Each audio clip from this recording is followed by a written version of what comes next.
Hi అందరికీ. ఎంతో టేస్టీగా సింపుల్గా కాకరకాయ పులుసు చేసుకుందామండి. అస్సలు చేదు ఉండదు.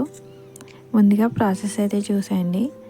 కాకరకాయలు పైన చెక్కుకొని ఇలా చక్రాలుగా రౌండ్గా కోసుకోండి. తర్వాత కొద్దిగా చింతపండు నానబెట్టుకుని ఉంచుకోండి. స్టవ్ పై మూకుడు పెట్టి ఆవాలు, పచ్చెనగపప్పు, జీలకర్ర, ఎండుమిర్చి, ఎల్లుల్లిపాయలు, కరివేపాకు వేసి దోరగా వేగనివ్వండి. వేగిన తర్వాత ఉల్లిపాయ ముక్కలు వేసి దోరగా వేగనివ్వండి.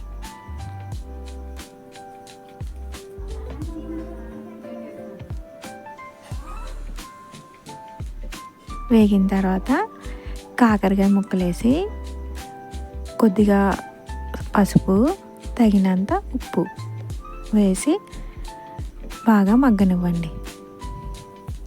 మగ్గిన తర్వాత మీకు తగ్గట్టు కారం, కొంచెం వాటర్ వేసి ఒక 2-3 నిమిషాలు ఉడకనివ్వండి.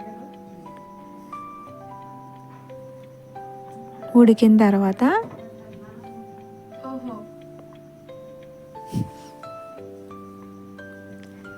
తర్వాత మనం చిక్కగా కలిపెట్టుకున్న చింతపండు పులుపు, మీ తీపికి తగ్గట్టు కొద్దిగా బెల్లం వేసి బాగా ఉడకనివ్వండి.